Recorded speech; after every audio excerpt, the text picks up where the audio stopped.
네, 우리 옆에 분들한테 인사하겠습니다. 반갑습니다. 사랑하고 축복합니다. 인사하겠습니다.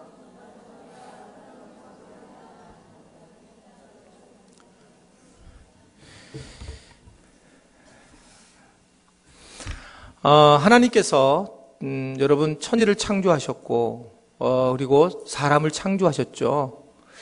너무너무나 미세하게 만드셨잖아요. 요새 보면 꽃을 보면 하나님이 정말 세밀하시게 모든 것들을 참 잘 만드셨다. 그 중에 사람을 가장 귀하게 만드셨다는 걸 우리가 알고 있습니다.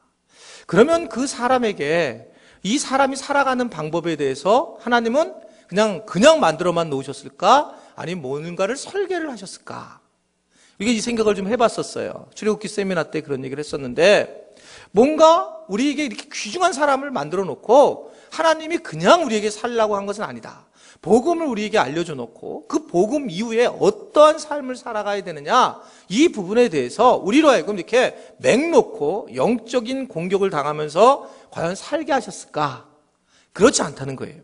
그래서 우리가 지금 복음 원리를 지금 계속 배우고 있는데 복음 이후에 어떠한 원리를 가지고 살아가야 되느냐, 이제 그 부분을 지금 말씀을 통해서 우리가 보고 있습니다. 기억하시죠? 출애굽을 해서 구원에 우리가 길에 동참하게 하시고 결국은 홍해 앞에서 우리로 하여금 결단케 하시고 홍해를 건너면서 우리의 자아를 죽이는 일을 결단케 하시고 그것을 확인하는 작업이 어디였냐면 광야였어요. 그러니까 반드시 주님을 만나고 난 이후에 광야라는 걸 반드시 겪게 되어 있다라는 설계도가 있습니다. 사람마다 다른 광야가 있다는 거예요. 다른 광야. 그러니까 각자에게 피할 길을 가르치고 고난을 주시는데 피할 길을 주시는 만한 그런 광야가 있다는 걸 여러분 아셔야 된단 말입니다. 왜냐하면 그렇게 설계도가 돼 있어요. 그러니까 이 세상에 저 사람은 정말 고난이 없을 거다. 절대 그렇지 않은 거죠. 누구든지 다 고난이 있고 그 고난이라고 하는 광야, 이거를 겪게 되어 있다. 이것은 아예 큰 흐른 메인스트림 속에서 하나님이 우리에게 알려주시는 설계도예요. 그래서 우리가 내게 있는 그 광야, 이것을 극복하는 것이 굉장히 중요하다는 겁니다. 하나님도 가장 우리에게 안타까워하시는 부분이 이 부분이에요. 하나님께서 원하시는 것은 광야를 잘 극복해야 되는데 이 극복을 하다가 여기서 넘어지는 경우가 많기 때문에 하나님이 진짜 원하시는 것은 이 광야를 올바르게 극복하게 하는 것이다. 그럼 결론이 왜 광야를 극복하게 하는 걸까? 그 이의 결론을 먼저 말씀을 드리면 우리는 광야를 통해서 가나안 땅을 갈 수 있어요. 이 얘기는 뭐냐면 이 광야를 통해서 하나님을 만날 수 있다는 거예요. 그러니까 이 아주 너무나 단순한 설계도를 놓치면 내가 왜 광야에서 살 수 있습니까? 내가 왜 이렇게 고난을 당합니까? 이런 이유로 우리가 믿음을 잃어버릴 때도 있고 신앙생활을 못할 때도 있다. 이렇게 말씀을 드릴 수가 있어요. 여러분, 하나님은 가나안에 그냥 우리를 만약에 집어넣으면 우리는 그 가나안 땅이 이미 광야가 되기 때문에 이 광야라고 하는 것을 통해서 가나안의 존재를 우리에게 알게 하셨다. 그래서 우리에게 영적인 어둠이 왔을 때 빛을 더 알게 하셨고 우리에게 좀 어려움이 오면서 도리어 그냥 이렇게 살아가는 것이 얼마나 행복한가, 이것을 깨닫게 하셨다라고 하는 것을 우리는 이 하나님의 말씀을 통해서 충분히 인지를 할 수가 있어요. 너무나도 너무나 당연한 얘기잖아요. 예를 들면 도가니를 만들려면 당연히 풀무칠을 해야 되는 거. 세상의 흐름이 너무나 그런 거예요. 그러니까 하나님의 어떤 설계도의 모습이 아주 분명하단 말입니다. 그래서 사람마다는 이 하나님을 만날 때에 각자의 광야를 넘어가야 되는데, 근데 광야를 넘어가기가 그리 쉽지 않기 때문에 이 광야에 대한 이야기가 성경에 굉장히 많이 나오고 길게 나오는 거예요. 여러분, 가나안 땅에 대한 이야기는 별로 안 나오죠. 근데 광야를 넘어가는 과정이 하나님이 알고 계시는 거예요. 얼마나 어렵고 힘든 일인지, 이 광야를 어떻게 극복해야 될까, 이것에 대해서 이제 말씀을 하고 있습니다. 자, 그러면 조심해야 되는데 광야를 어떻게 하면 잘 넘어갈 수 있을까? 그래서 이거 부정적인 것부터 먼저 좀 살펴보려고 하는데, 광야를 넘다가 하나님께서 광야를 넘으려고 할 때에 그 실패한 사람들을 하나님이 죽이기로 작정한 사람이 있어요. 근데 도저히 못 견디겠다. 니네가 광야 생활 내가 한다고 얘기해놓고 광야를 했는데, 근데 내가 진짜 니네 광야 생활하면서 내가 이 부분에 대해서 내가 못 견디하는, 하나님이 도대체 견디지 못하게 하는 그런 사람들, 즉 맹세한 사람들이 누굴까? 이것이 시편 95편 8절부터 11절에 보면, 자, 한번 우리 말씀 다 같이 읽어볼게요. 자, 시작. 너희는 무리바에서와 같이 또 광야의 마사에서 지내던 것 같이 너희 마음을 완악하게 하지 말지어다. 그때 너희 조상들이 내가 행한 일을 보고도 나를 시험하고 조사하였도다. 내가 40년 동안 그 세대로 말미암아 근심하여 이르기를 그들은 마음이 미혹된 백성이라 내 길을 알지 못한다 하였노라. 그러므로 내가 노하여 맹세하기를 그들을 내 안식에 들어오지 못하게 하리라. 그렇게 했다는 거예요. 여러분, 여기서 무슨 얘기입니까? 이 지금 시편 기자가 얘기하는 것은 무리바 광야에서 불평하고 원망한 사람들을 기억하고 있어요. 그러니까 어떤 좋은 환경을 줬는데도 불구하고 늘 불평하고 원망하는 사람들, 이런 사람에 대해서 하나님은 정말 힘들어했어요. 그러면서 또 하나는 40년 동안 만나와 메추라기를 먹어보놓고 인생을 우리가 이렇게 살아왔는데 그 인생에 대해서 하나님이 다 인도해 주신 그것을 믿고도 감사하지 않는 사람. 이것에 대해서 하나님은 정말 내가 방법이 없다는 게 방법이 없다. 그렇게 말씀을 하고 있고, 또 위기만 조금 어려운 일만 당하면 하나님을 대적하려고 하고 하나님의 뜻에 대해서 아주 부정하는 이런 사람들, 그런 사람들이 마지막 보는 장면이 뭐냐면 마음이 강팍해진다는 거예요. 마음이 강팍해지면서 하나님을 받아들일 준비가 안 됐기 때문에 하나님은 그런 사람들은 내가 포기하겠다. 하나님은 그런 사람들을 내가 안식일에 집어넣지 않겠다. 이렇게 말씀을 하고 있습니다. 자, 그러면 이게 굉장히 무서운 문제고 중요한 문제인데, 그러면 왜 광야에서 이들이 하나님이 이렇게 진노하게 된 그 죄악, 아주 직접적인 죄악이 뭔가? 좀 깁니다만 한번 읽어볼게요. 시편 78편 12절부터 33절의 말씀인데 우리 교독을 할게요. 교독을 길으니까. 진노를 자초한 죄악이 도대체 뭐냐? 옛적에 하나님이 애굽 땅 소환뜰에서 기이한 일을 그들의 조상들의 목전에서 행하였으되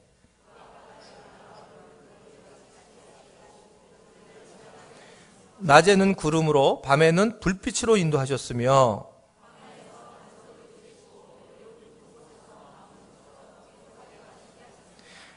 바위에서 시내를 내사 물이 강같이 흐르게 하였으나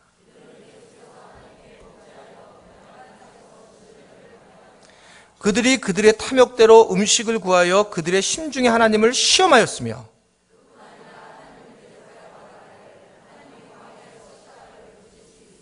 보라, 그가 반석을 쳐서 물을 내시니 시내가 넘쳤으나 그가 능히 떡도 주시며 자기 백성을 위하여 고기도 예비하시라 하였도다.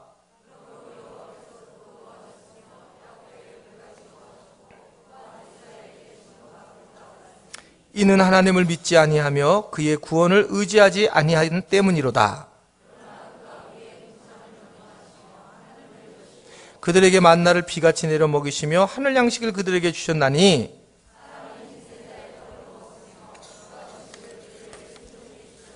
그가 동풍을 하늘에서 일게 하시며 그의 권능으로 남풍을 인도하시고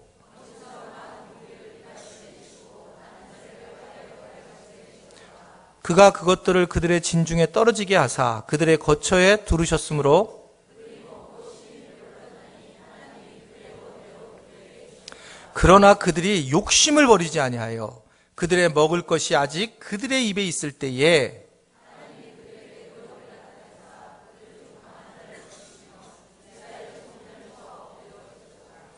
이러함에도 그들은 여전히 범죄하여 그의 기이한 일들을 믿지 아니하였으므로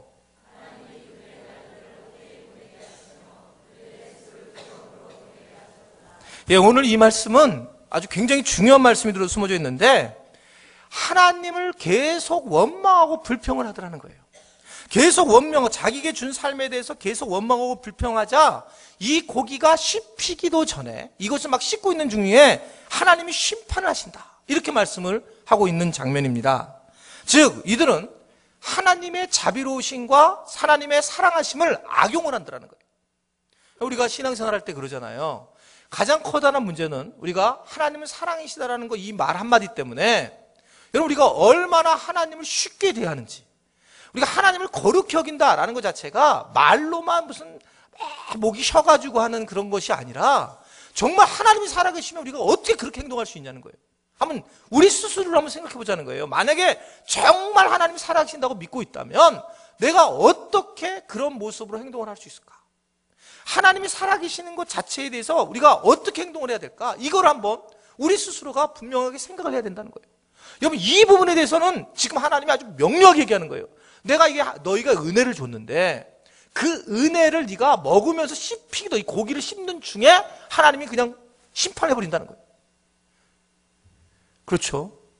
우리가 너무 당연한 얘기예요. 여러분, 모르는 사람들, 은혜를 모르는 사람들은 은혜를 모르니, 하나님을 만나지 못한 사람은 만나지 못했으니 뭐 그럴 수 있는데, 하나님을 만나고 하나님께서 어떻게 우리를 계획하시고 이끌으셨던 그것을 아는 사람들이 여러분 동일한 죄를 범하게 되고, 좀 이따 보는 말씀이지만 어떻게 하나님이 나를 어떻게 하는지 내가 좀 한번 기대해 보지, 이런 식의 모습들, 아주 하나님이 안 계신 것처럼, 그래 하나님이 나 한번 벌 내려보는 걸 내가 보지 뭐 어떻게 하실지, 이것에 대해서 하나님은 가만히 안 두겠다는 그 말씀을 하고 있는 거예요.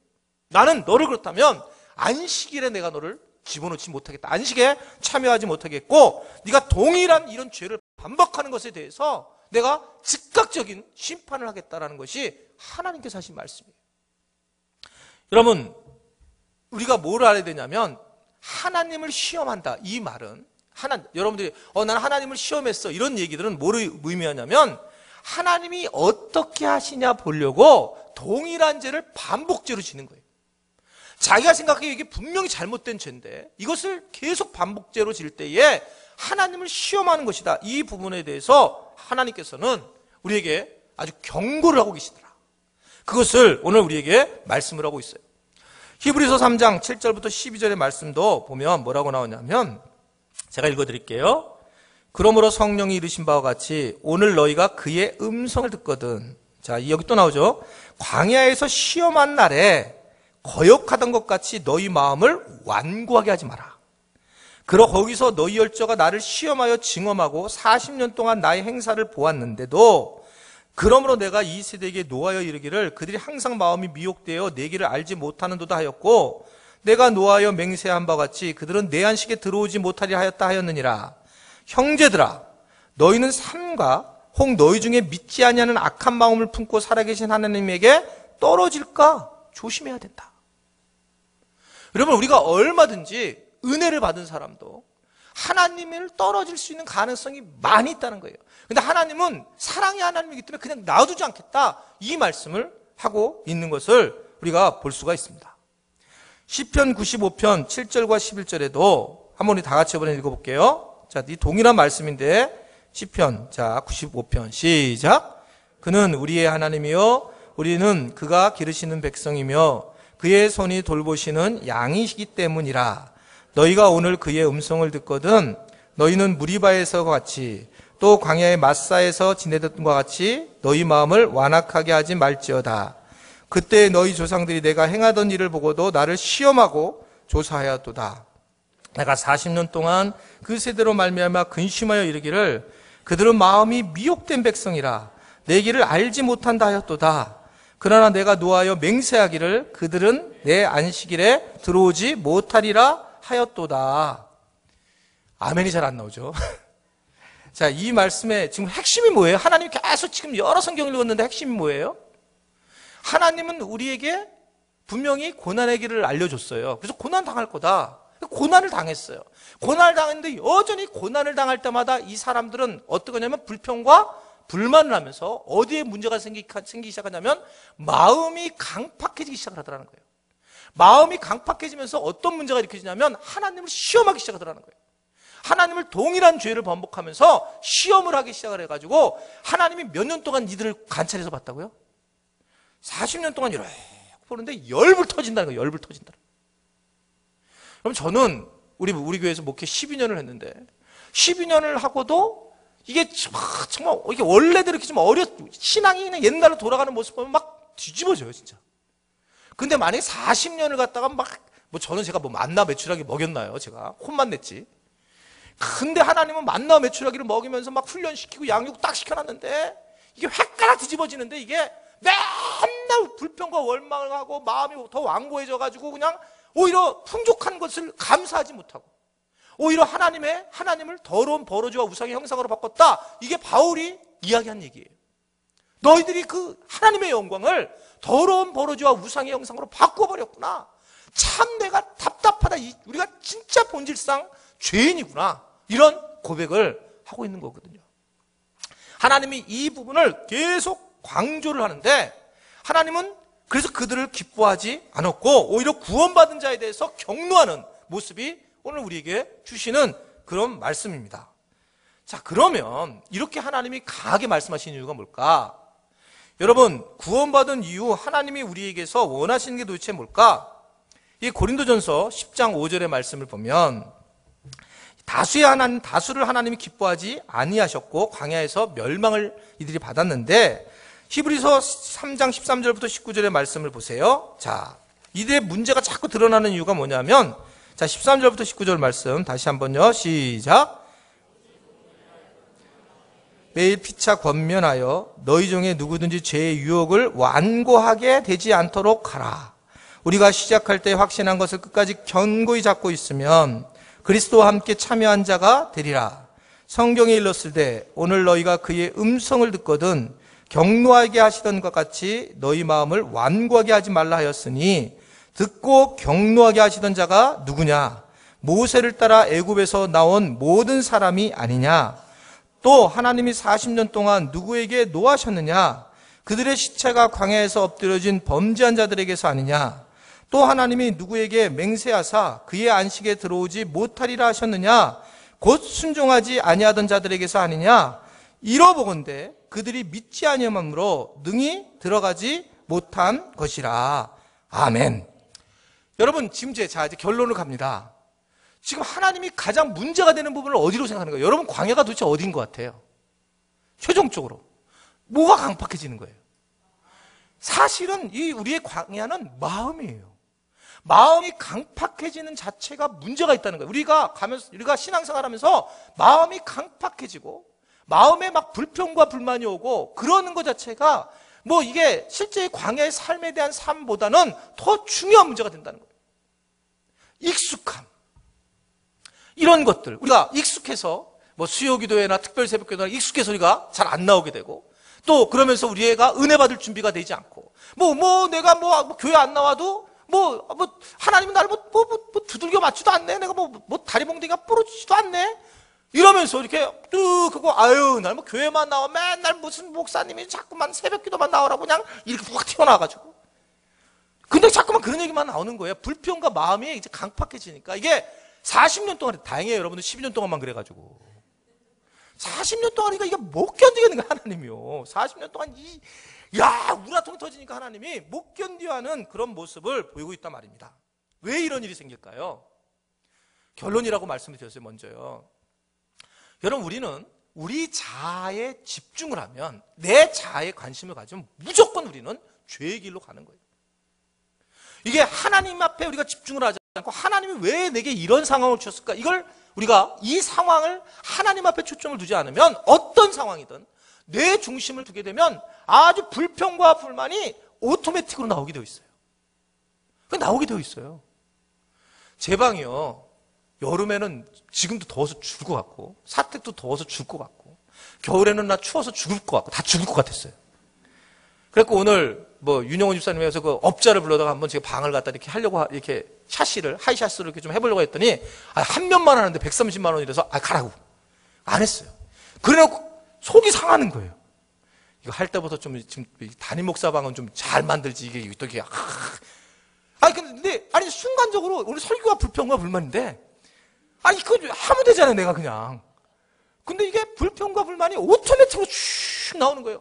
내 환경만 조금 생각해보면 그냥 불평이 나와요. 이게요. 가만히 생각하면, 주님 생각하면, 주님께서 이런 공간을 주신 건 너무 감사한데. 근데 이게 나한테만 돌리면 동일한 환경이라도 얼마든지 우리는 그 마음이 강팍해지는 모습이 가더라는 거예요. 여러분, 우리가 무엇을 보느냐, 이게 중요하지 않죠. 사실은 어떤 사람과 함께 하느냐가 굉장히 중요한 문제잖아요. 오늘 제자반들이 만약에 소풍을 많이 갔어요. 제자반들이 오늘 많이 안 나왔네. 놀러 가게 하면 안 되는데.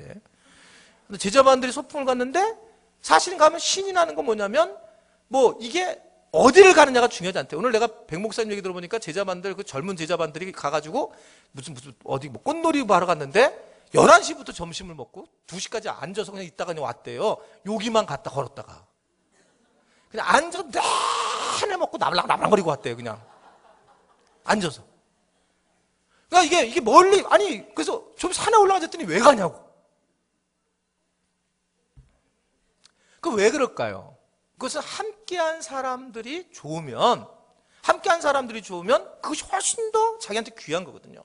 그 마음이 중요해요. 실제로 꽃을 보느냐 이런 것도 중요하지만 실제로 우리가 어떠한 마음을 가지고 살아가느냐 이 부분이 굉장히 중요한데, 그래서 우리는 하나님이 우리에게 관심 있는 부분이 뭐냐면 네가 지금 네 자아에 집중을 하고 있느냐 아니면 내게 집중하고 있느냐, 이 부분에 대해서 말씀하고 계신다는 것을 분명히 믿으시기를 바랍니다.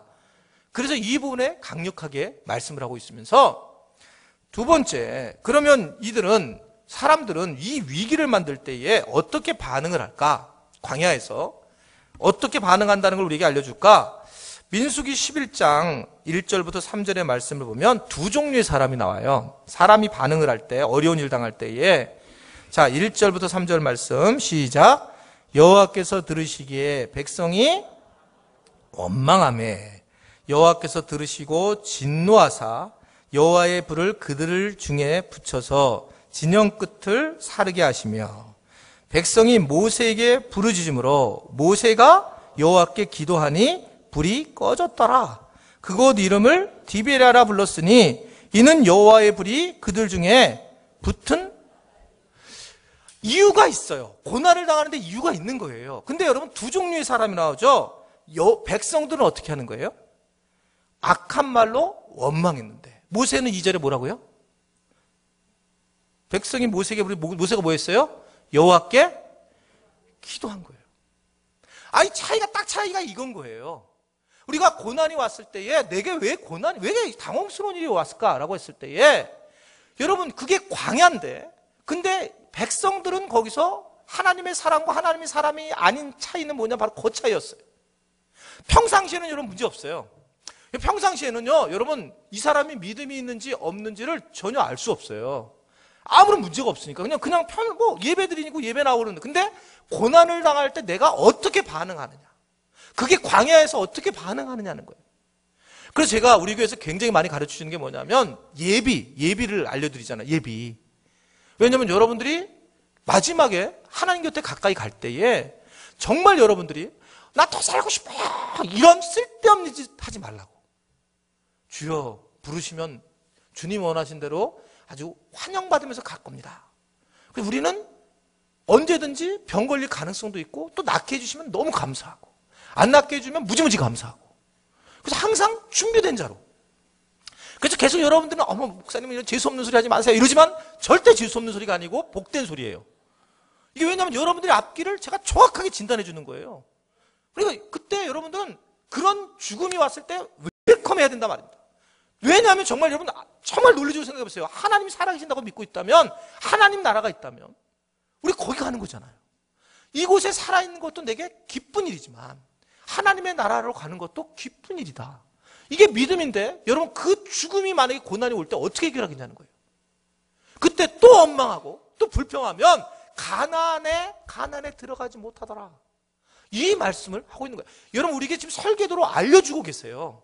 우리가 이런 인생을 살게 될 것이라고 알려줄 때에 우리가 어떻게 살아야 되는가, 이 부분을 분명히 알아야 되는데, 그때 모세는 어려운 일을 당할 때 기도했다는 거예요. 그러니까 불이 꺼졌다는 거예요. 근데 이 사람들 불평과 불만이니까 불이 더 붙어요. 더 신까지 뜨네. 불이 막 더 뜨거워지는 거예요. 막 원망과 불평이 가득하니까. 이게 이 세상의 사람들, 훈련된과 훈련받지 못한 사람들의 모습인 것을 너무 명료하게 말씀을 하고 있어요. 여러분, 이 출애굽을 나중에 보게 되면 모세는 어려울 때마다 성경에서 뭐라고 했냐면 하나님의 얼굴을 대면했다고 그래요. 하나님의 얼굴을 대면했다는 것은 우리 교회 표현에 의하면 묵상을 했다는 거예요. 깊은 묵상을 했다는 거예요. 하나님의 음성을 들었다는 거예요. 힘들 때, 어려울 때.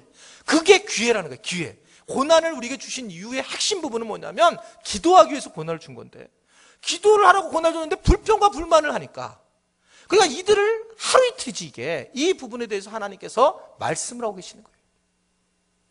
여러분 고난을 당할 때에 기도하시기를 바랍니다. 왜냐하면 그거는 아주 하나님이 딱 정해놓은 룰이에요. 룰. 나는 고난당하지 않지. 어느 정도 이제 위를 넘었으면, 어느 정도 신앙을 넘어갔으면 이제 고난도 고난으로 생각 안 해요. 어느 정도 넘었으면 고난이 뭐가 어디 있어 세상에. 그 정도 넘었으면 문제 없어요. 그런데 이것을 갖다가 만약에 계속 고난 속에 불평과 불만하게 되면 그 사람은 평생 불평과 불만으로 살 수밖에 없는 그런 삶을 살 수밖에 없다는 걸 얘기하고 있죠. 여호수아와 갈렙의 주장도 마찬가지입니다. 여러분 아시죠? 이제 다 아는 얘기니까 12명의 정탐꾼을 보냈는데 근데 여호수아와 갈렙이 와서 보고를 해요. 그리고 10명의 정탐꾼이 보고를 하는데 어떻게 차이가 나는지 반응이 위기를 만났어요. 왜냐하면 이들이 가나안 땅에 들어가려고 했더니 적과 꿀이 흘러가지고 그냥 아무런 문제 없이 그냥 내가 신앙생활 하니까 그냥 막 신나게 살 수 있겠구나 이렇게 쭉 들어간다 보는데 하나님은 그게 아니라 그 가나안 땅에서도 뭐가 있냐면 벌써 또 광야가 있는 거예요. 근데 거기서 만나는 사람들이 보니까 막 이따만하게 알통이 이렇게 나오고 막 키가 2m 40에 막 최홍만 같은 사람들이 잔뜩 있는 거예요. 천인 같은 애가 우리가 들어갈 수 없잖아. 혼자. 왜냐면 상대가 안 되잖아요. 새벽들 키고 막 이러니까. 이런 상황에 들어가야 되니까 힘든 거예요. 힘든 상황에 막 불평이 있을 때에 그때 여호수아와 갈렙이 어떻게 보고하는지 보세요. 동일한 사건을 보면서 보고하는 장면이 민수기 14장 4절부터 12절의 말씀입니다. 보세요. 다 같이 읽어 말씀 보겠습니다. 시작. 이에 서로 말하되 우리가 한 주의관을 세우고 그다음에 모세와 아론이 이스라엘 자손의 온 회중 앞에 엎드린지라. 그 땅을 정탐한 자 눈의 아들 여호수아 여분네의 아들 갈렙이 자기들의 옷을 찢고 이스라엘 자손의 온 회중에 말하여 이르되 우리가 두루다니며 정탐한 땅은 심히 아름다운 땅이라. 여호와께서 우리를 기뻐하시면 우리를 그 땅으로 인도하여 들이시고 그 땅을 우리에게 주시리라. 이는 과연 젖과 꿀이 흐르는 땅이니라. 다만 여호와를 거역하지는 말라. 또 그 땅 백성을 두려워하지 말라. 그들은 우리의 먹이라. 그들의 보호자는 그들에게서 떠났고 여호와는 우리와 함께 하시느니라. 그들을 두려워하지 말라 하나 온 회중이 그들을 돌로 치려 하는데 그때 여호와의 영광이 해막에서 이스라엘 모든 자손에게 나타나시니라. 여호와께서 모세에게 이르시되 이 백성이 어느 때까지 나를 멸시하겠느냐. 내가 그들 중에 많은 이적을 행하였으나 어느 때까지 나를 믿지 않겠느냐. 내가 전염병으로 그들을 쳐서 멸하고 내게 그들보다 크고 강한 나를 이루게 함이라. 아멘. 왜 이렇게 됐을까요? 이것은 아주 간단한 거예요. 어떤 관을 가지고 보냐는 거예요. 즉 무슨 얘기냐면 동일한 사건에 대해서 이렇게 달라진 이유는 하나님의 약속을 볼 것이냐 환경을 볼 것이냐예요. 하나님께서 내게 약속하신 것을 바라보고 내가 믿음으로 나갈 것이냐 아니면 환경을 바라볼 것이냐. 여러분 목표에 집중을 하지 않으면 모든 사람은 불평불만이 나올 수밖에 없어요. 무슨 상황이든 내가 목표에 집중하지 않아요. 이번에 이제 선교여행을 저희들이 1차가 갔다 왔잖아요. 근데 우리가 1차 선교여행은 뭐냐 1차 선교하러 온 거를 만약에 목표를 잃어버리게 되면 불평할 수밖에 없어요. 환경이 그렇게 여러분 좋지 않죠. 어떻게 차 타고 다니고 내내 피곤하고 막 지친데 방향이 우리가 선교에 대해서 우리가 선교의 1차 선교에서 우리가 길을 뚫어주는 거구나. 저는 1차 퍼스트팀이 이번에 너무 잘했다고 생각해요. 진짜 잘했다고 생각해요. 왜 그러냐면 엄청난 영적 전쟁이 있을 거라고 저는 생각했어요. 그래서 자체적으로만 싸우지만 않아도 굉장히 잘 가는 거다 이런 생각을 했는데 뭐 굉장히 어렵고 힘들 거라는 걸 생각을 했어요. 왜냐하면 이걸 처음 뚫는 팀이잖아요. 처음 뚫는 팀. 근데 그때 뭘 잊어버리지 말아야 우리는 퍼스트 팀이라는 거예요. 우리가 여기에 온 이유는 이 발칸을 뚫는 첫 번째 길이고 그 다음 청년들이 올 거 아니에요. 그 다음 계속 우리 교회 팀들이 올 텐데 그것을 뚫는 중요한 일 우리가 선교하러 온 거잖아요. 그걸 만약에 놓치잖아요. 그러면 별의별 그냥 안에서 별의별 일이 다 일어나는 거예요. 막 불평불만 막 안에서 막 우리 마음이 강팍해지고 이런 일들이 일어난다는 거예요. 여러분 이것은 어느 상황, 저 사람이 훌륭해서 아니면 저 사람이 뭐 목살해서 아니면 무슨 직분을 가져서가 아니고 그럴 수밖에 없는 존재들이 우리의 모습이라는 것을 분명하게 말씀을 하고 있는 겁니다. 그렇기 때문에 하나님 주신 우리가 가야 되는 약속, 그 약속을 붙잡고 살아가야지. 환경을 만약에 바라보고 환경을 붙잡으면 우리는 오합지졸이 되고 결국은 10명의 정탐꾼처럼 정말 비참한 존재가 되는 것이 우리의 모습이다. 약속은 뭐였습니까? 하나님이 내가 너에게 심히 아름다운 땅을 주겠다. 근데 우리가 들어가 봤더니 그게 아니란 말입니다. 근데 그때 경험해야 될 게 뭐냐면 이들은 광야에서 이미 경험을 했어요. 주님이 해주시지 않으면 안 된다라고 생각했습니다. 그래서 이거는 들어갔을 때 환경이 주시지 못한 환경인데 근데 주님이 주셔야 된다. 그런데 이들이 뭘로 하려고 그랬냐면 그 소리를 듣고 돌로 쳐서 죽이려고 하는 거예요. 이거 제일 무섭죠, 이게요. 오늘 저희 교단에 이제 기독 공부에서 본부장이 와서 이제 제일 높은 사람 중에 하나인데 저를 인터뷰를 했어요, 저희 교회를요. 발칸반도 올라가는 것을 제 페이스북에 올린 거를 이렇게 보고 우리 교회를 특집으로 내놓으려고 제가 정치적으로 한 거 아니에요. 그냥 페이스북에 올렸는데 오늘 그분이 와가지고 인터뷰를 했어요. 근데 인터뷰를 하는데 어떻게 12년 만에 발칸반도라는 우리 통합측 교단이 지금 제가 이번에 계속 정보를 받고 있는데 알바니아의 서울대 치대 나온 치과 의사 한 명이 들어가 있더라고요. 그리고 없는 거예요. 그런데 어떻게 그걸 품게 되었는지에 대한 이야기를 하게 됐습니다. 그래서 제가 뭐라고 그랬겠어요? 목사님, 그래, 근데 암만 생각해도 저는 정말 주님이 하셨다고 생각밖에 안 되는 거예요. 그래서 내가, 그러면 이제 본부장님, 제가, 이게 분명히 그렇게 생각할 때 저는 원래 믿음 안 좋았어요. 근데 정말 주님이 하신 거예요.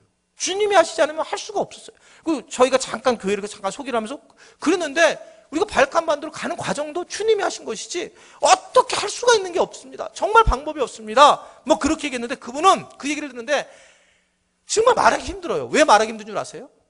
믿음이 좋은 것처럼 보이니까. 정말 짜증나 죽겠어요, 이것 때문에. 그러니까 주님이 하셨습니다 그러면 굉장히 믿음이 좋은 것처럼 바라보니까 이게 힘든 거예요. 근데 정말 믿음이 없어 그 얘기하는 건데. 우리 교인들 아시죠? 이게 믿음이 없어 그 얘기하는 거예요, 우리가요. 근데 그분이 볼 때는 막 딴 분들이 보면 와, 되게 신비주의다 이렇게 믿는 거예요. 그러니까 이게 참 어렵고 참 힘든 부분인데 그런데 어떻든 이게 우리가 환경을 봐서 안 되고 우리는 약속을 붙잡아야 된다는 것을 여러분 분명히 믿으시기를 바랍니다. 약속, 하나님의 약속. 하나님의 약속, 너는 나의 백성이라. 내가 너를 내 아들로 세워줄 것이다. 야, 너는 무조건 잘 될 거야. 무조건 잘 될 거야, 너. 지금 환경이 이런데요? 환경 보지 말고 나를 봐. 그게 하나님 우리에게 너무나 주신 말씀이에요. 지금 환경을 보면 여기서 정말 행복한 사람이 얼마나 됩니까? 행복한 사람 별로 없잖아요. 그런데 약속을 붙잡는 사람이 바로 이 갈렙과 바로 여호수아라고 하는 것을 여러분 믿으시기를 바랍니다. 그러니까 약속을 붙잡아야 돼요. 저를 한번 따라했습니다. 환경을 보지 말고 약속을 붙잡아라. 예, 이것이 굉장히 중요하다는 거예요. 중요한 문제다라는 것을 말씀을 하고 있습니다. 여러분 10명의 정탐꾼의 보고를 들은 사람들은 어떻게 합니까? 이들이 어떻게 반응을 합니까? 민수기 14장 4절 이에 서로 말하되 우리가 한 지휘관을 세우고 애굽으로 돌아가자. 다시 컴백하잖아요. 옛날로 돌아가자. 민수기 14장 10절을 보면 온 회중이 그들을 돌로 치려 하는데 그때 여호와의 영광이 해막에서 이스라엘 모든 백성에게 나타났다. 그러니까 세상 사람들은 사람들의 이야기만 듣게 되면 부정적인 이야기로 가득 찬 거예요. 그래서 이 죄의 온상이 된다 말입니다. 그런데 하나님의 사람들은 기도로 하나님의 음성을 듣고 그것을 믿고 약속을 믿고 나아간다는 거죠. 전혀 다른 모습으로 나타나고 있는 걸 볼 수가 있습니다. 자, 그러면 세 번째, 이 원망의 결과는 어떠했을까? 이제 이 부분을 쭉 봐야 되는데 민수기 14장 27절부터 38절에 쭉 나오는데 이게 너무 기니까요. 쭉 넘어가면서 14장 27절 말씀만 보세요. 자, 이 원망하는 말을 누가 들었는가? 자, 14장 27절 맨 위에 있는 말씀입니다. 시작. 하는 이 악한 회중에게 내가 어느 때까지 참으랴? 이스라엘 자손이 나를 향하여 원망하는 바 그 원망하는 말을 누가 들었다고요?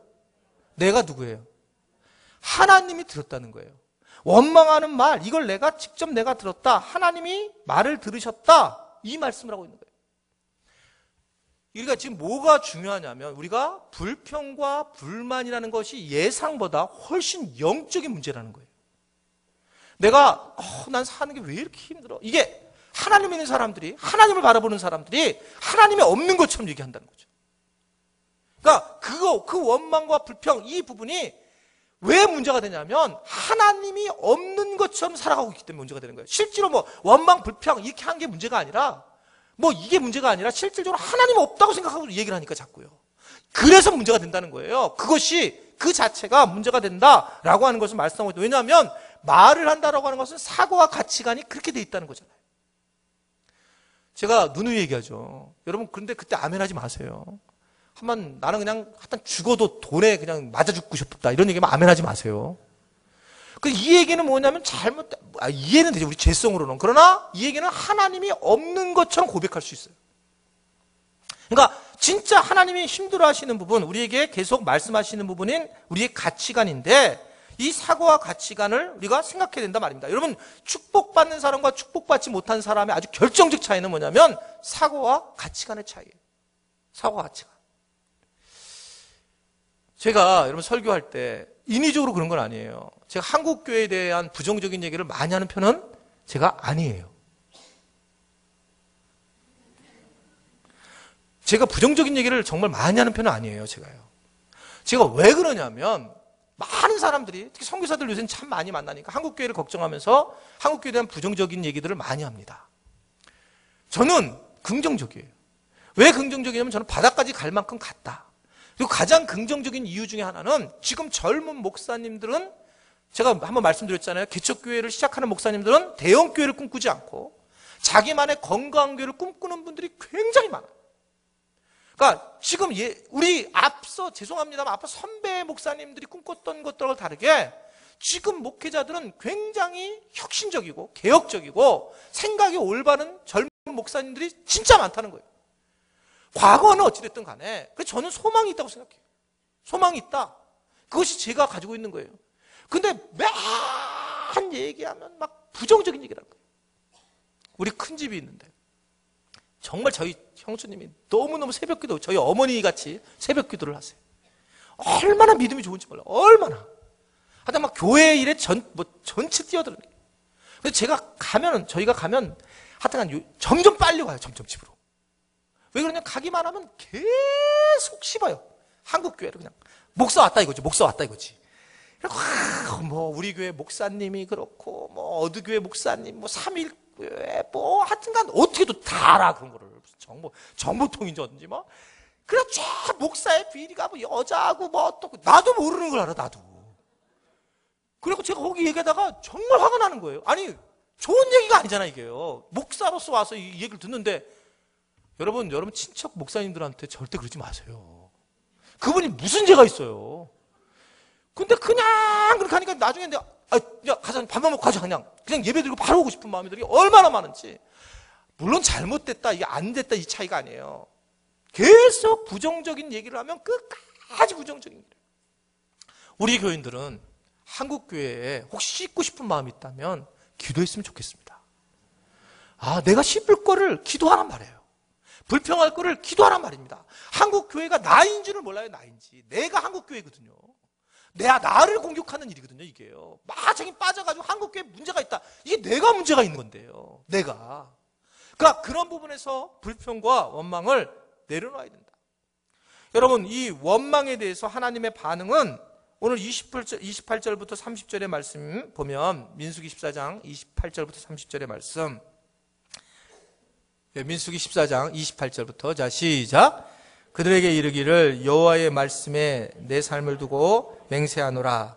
너희 말이 내 귀에 들리며 대로 내가 너희에게 행하리니 너희 시체가 이 광야에 엎질러질 것이요 너희 중에서 20세 이상의 계수된 자들 곧 나를 원망한 자 전부가 여분의 아들 갈렙과 눈의 아들 여호수아 외에는 내가 맹세하여 너희에게 살게 하리라. 한 땅에 결단코 들어가지 못하리라. 하나님이 정확하게 말씀하셨어요. 아주 정확하게. 네가 말하는, 늘 평상시에 말하는 귀에 들리는 대로 행할게. 원망, 난 사는 게 왜 그래요? 너 그럼 그렇게 계속 살아라. 이게 하나님께서 말씀하시는 거예요. 원망한 그대로, 불평한 그대로, 나는 왜 그러면 이 모양으로 살아간다는 거예요. 그게 하나님께서 말씀하시는 부분입니다. 원망한 대로 그대로. 우리가 근심을 하죠. 뭘 근심해요, 여러분? 아, 내가 죽게 되면 우리 자녀는 어떡하지? 걱정 마요. 설기도가 나와 있다니까요. 여러분, 근데 아니에요, 목사님. 우리 애는 지금 젖도 먹는 걸 지금 젖도 안 먹고 있고, 얘는 지금 뭐 학교 다니는데 지금 내가 밥 안 내주면 뭐, 그냥 밥도 안 먹고 얘가 일어나지도 못해 아침에요. 내가 안 깨우면 걱정 붙들어매요.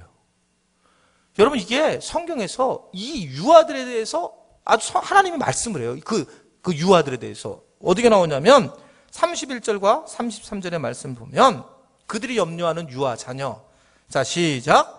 너희가 사로잡히겠다고 말하던 너희의 유아들은 내가 인도하여 들리리니 그들은 너희가 싫어하는 땅을 보려니와 너희 시체는 이 광야에서 엎드려질 것이요 너희의 자녀들은 너희 반역한 죄를 지고 너희 시체가 광야에서 소멸되기까지 40년을 광야에서 방황하는 자가 되리라. 무슨 소리예요? 네가 지금 애가 어려? 걱정 마. 너 가기 싫어했다면 너무 불평하고 원망했지? 나는 너 그 애는 네가 불평한 거기로 데려갈게. 너 걱정 붙들어 말고 그냥 너 죽어라 그냥. 너 불평하. 너 거기에 네가 신경 쓰지 마. 그건 내가 다 할 거야. 여러분 우리는 우리 자녀에 대해서 별의별 막 걱정 다 하잖아요. 정말 걱정 많이 하잖아요. 아 우리 자녀가 이렇게 됐으면 좋겠고 이렇게 됐는데 하나님 말씀하시는 것은 걱정 마라. 내가 어찌됐든 이게 내 자녀이기 때문에 내가 알아서 할 거다라고 하는 걸 아주 너무 분명하게 말씀을 하고 있는 거예요. 여러분 이것에 대해서 하나님은 설계를 정확히 우리에게 말씀을 해요. 저도 참 제가 새벽 기도에도 한번 말씀드렸는데 저희 이제 두 자녀가 있는데 아들은 좀 신뢰가 돼요. 아들은 믿음에 대해서. 그러니까 이제 DTS 훈련을 받고 또 지금도 이제 DTS 간사를 하고 하나님을 깊이 만났는데 첫 번째 DTS 홍천 DTS 때 아주 강렬하게 얘가 하나님을 경험을 했어요. 그래가지고 그때 아주 그 믿음이 확 자라게 돼서 그래서 이제 이 예수전도단 훈련에 6개월짜리인데 참 보내니까 참 좋다. 그래서 저희 딸은 알잖아요. 장씨 여자. 하여튼 장씨 여자는 하여튼 장희빈, 장록수, 장영자 그 이후에 장다희가 나왔는데 100년 차에 나왔어요. 근데 걔가 지금 100년 차예요. 그리고 얘는 아주 굉장히 이제 뭐 세고 하여튼 그래서 어렸을 때부터 두들겨 맞았어 나한테. 딸인데 너무 강한 거예요, 얘가요. 얘는 막 그래서 걔가 뭐 자기 맞은 거에 대해서 너무 감사해요, 지금요. 애들 자기네 학교 애들이 좀 뭐 이렇게 막 약간 애가 행동 이상하면 와가지고 엄마 아빠한테 엄마 때려줘서 고마워요, 아빠. 쟤는 안 맞아가지고 애가 걔네들은 문제가 심각하다고. 본인이 알아요, 본인이. 그리고 얘는 왔다면 뭐 교회에 와서 거의 10분의 9가 자요, 주무세요. 근데 걔가 눈에 그냥 만화같이 번쩍번쩍 뛰어요, 보여요, 이렇게요. 쟤는 또 알잖아요. 성격이 제가 급해서 꼭 걔를 끄집어내는 거.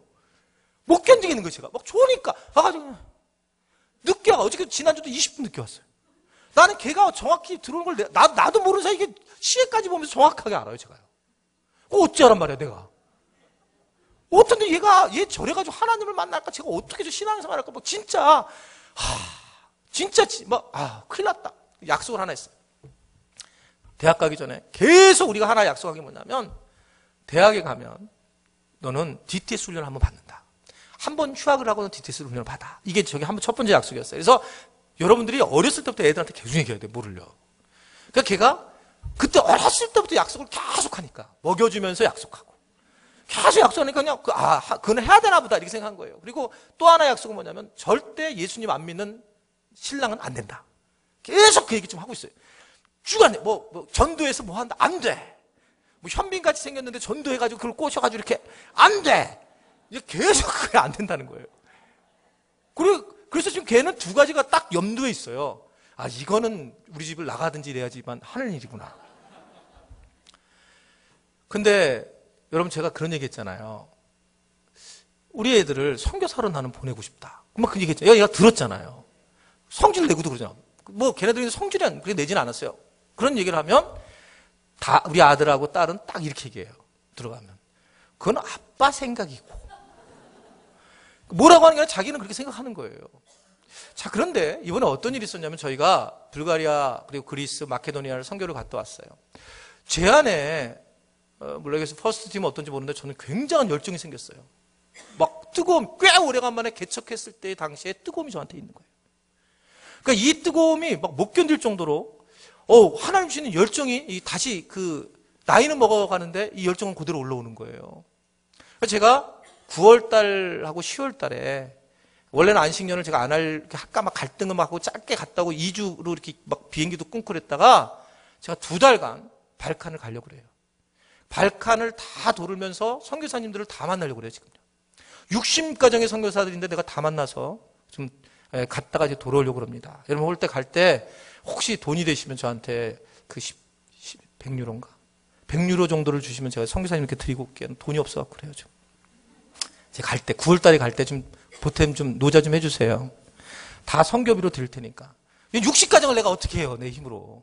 그래서 그분들을 이제 만나게 돼서 제가 이제 가게 되고 이제 뭐 그런 과정이 있었는데 그러다가 우리 딸이 여러분 잘 아시다시피 미술을 공부했다가 미술을 하고 그러는데 자기가 원하는 대학은 아직 안 갔지만 그래도 꽤 지 엄마 있는 대학을 갔는데 얘가 저도 그 엄마한테 얘기를 들은 거예요. 얘가 말씀을 들으면 주일날 말씀을 듣고 오면 집에 가면 그냥 엉엉 우는 거예요.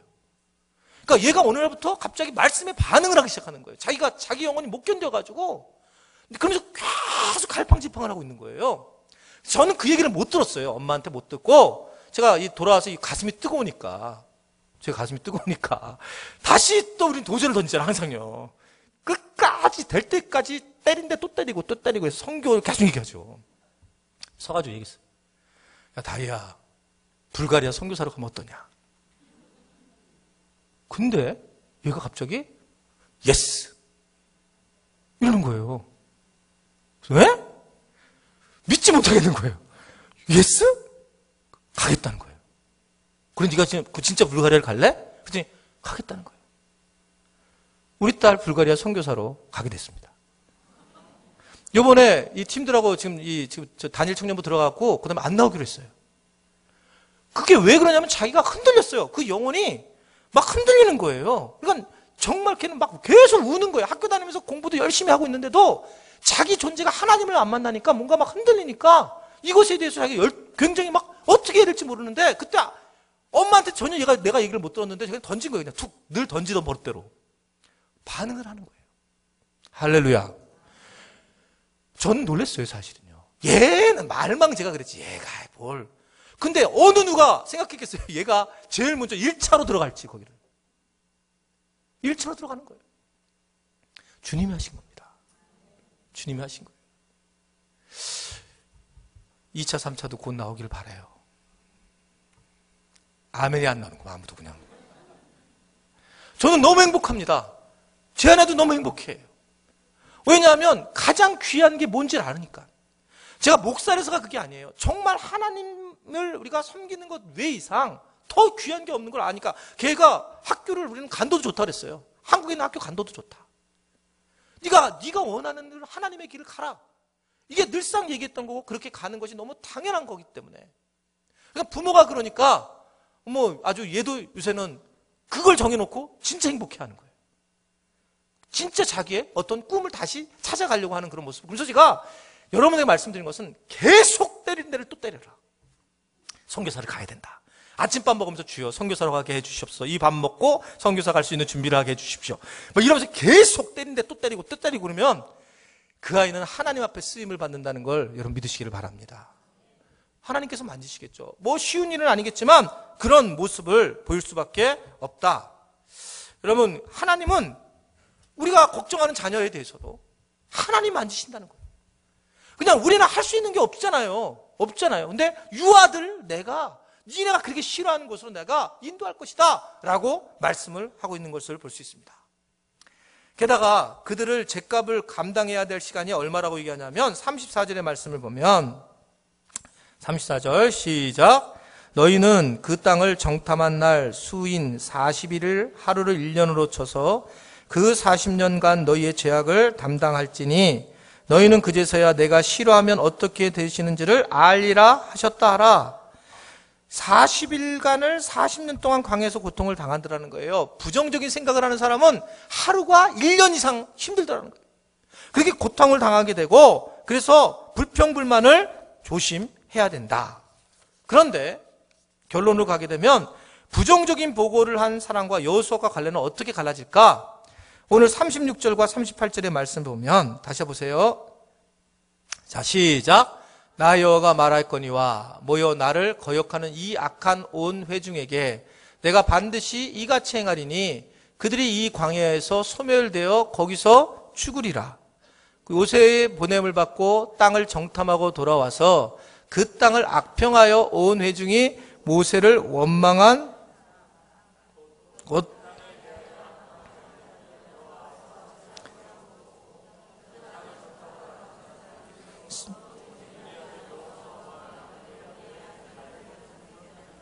예, 아멘. 차이는 뭐냐면 그들은 죽고, 그런데 갈렙에게는 뭐라 하냐면 네가 밟는 땅을 내가 주겠노라. 여러분, 사는 게 똑같이 사는 게 아니에요. 얼마나 영향력을 미치고 사느냐는 거예요. 산다고 해서 여러분 밥 같이 먹고 똑같이 산다고 해서 똑같이 사는 게 아닙니다. 그러니까 얼마나 내가 열방에게 영향력을 주고, 아니면 얼마나 내가 이 지역 우리 교인들에게 영향력을 주고 그렇게 살아가느냐, 그 차이란 말입니다. 그냥 죽는다는 거예요. 이 죽는다라고 하는 것이 뭐 산다, 이게 산다 죽는다, 그 정도의 차원을 이야기하고 있는 것이 아니라는 거죠. 결국 85세의 헤브론을 얻으면서 이 갈렙은 그 지파에 영향력 있는 사람으로 하나님이 세워주셨다는 것을 여러분 분명히 믿으시기를 바랍니다. 예, 이제 말씀을 거의 마치려고 하는데, 그러면 언제 우리가 원망과 불평을 하게 될까? 그냥 탁탁 말하겠습니다. 기대하는 일이 기대치에 미치지 못할 때에 원망을 하게 돼요. 기대하던 거를 기대치에 미치지 못하게 될 때. 또 하나는 경제 문제, 생존의 문제를 우리가 만나게 될 때. 다 얘기합니다, 여러분들이.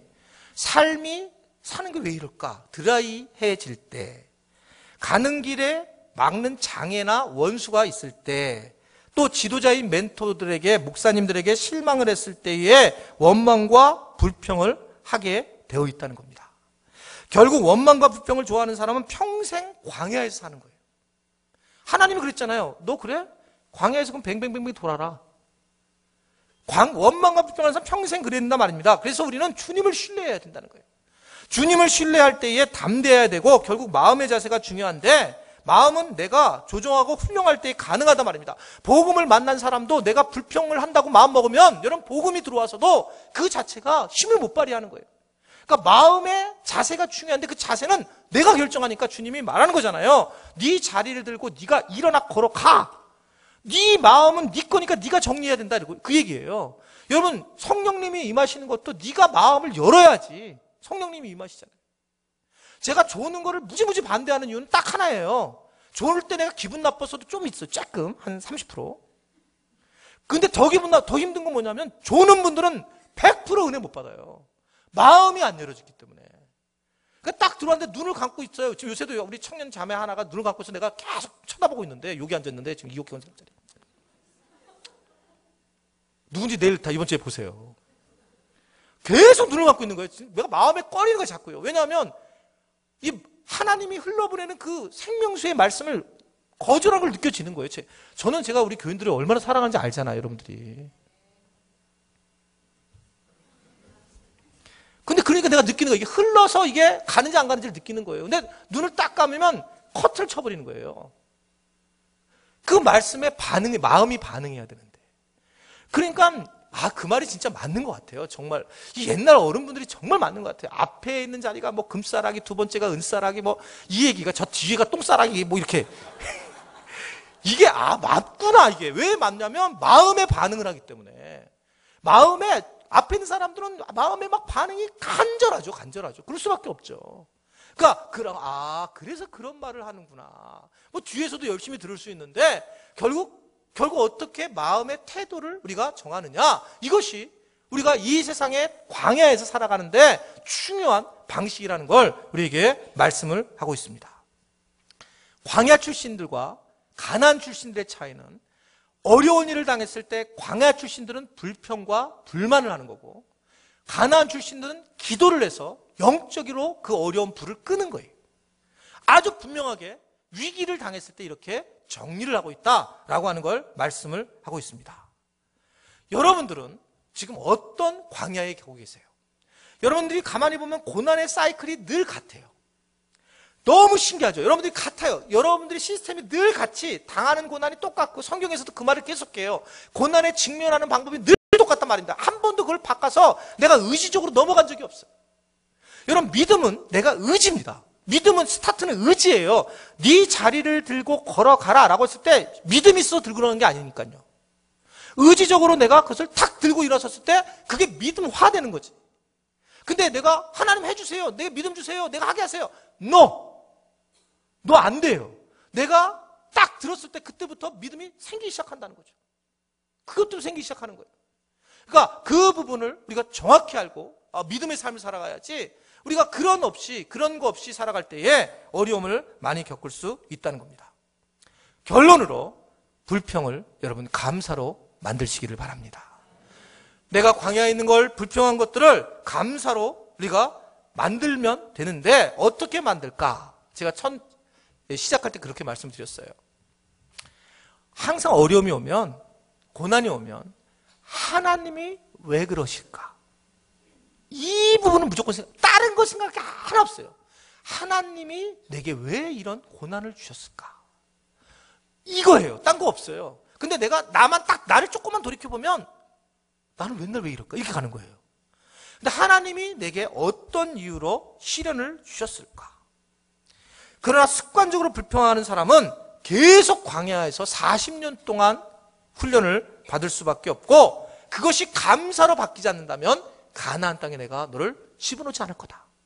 한 번도 영적인 은혜를 누릴 수가 없다라고 말씀을 하고 있습니다. 여러분, 우리의 환경은 똑같아요. 제가 얼마나 분명하게 말씀합니까? 우리가 예수 믿고 복음 만나고 그래서 우리 환경이 확 바뀌어지느냐? 바뀌어지는 경우도 있지만 항상 우리 환경은 그대로입니다. 내가 어떤 환경을 보고 어떤 태도를 취하느냐가 그게 믿음의 삶의 사람들입니다. 환경은 항상 고난이에요. 우리는 광야예요. 환경은. 근데 내가 이 환경을 어떻게 바라보느냐? 하나님을 중심으로 이걸 어떻게 바라보느냐? 그것이 우리가 가나안 땅에 가느냐, 여전히 불평과 불만으로 이 땅에 사느냐라고 하는 결론이라고 하는 걸 여러분 믿으시기를 바랍니다. 여러분들 너무 고민하지 말고 하나님이 우리의 아이들까지 다 책임져 줄 것이고 하나님이 먹을 것도 책임져 주시고 우리에게 광야에 있을 때 다 해준 것처럼 그 하나님이 우리의 모든 문제를 해결해 주신다는 것을 분명히 믿으시기를 바랍니다. 왜 나만 겪는 고난이냐고 불평하지 마세요.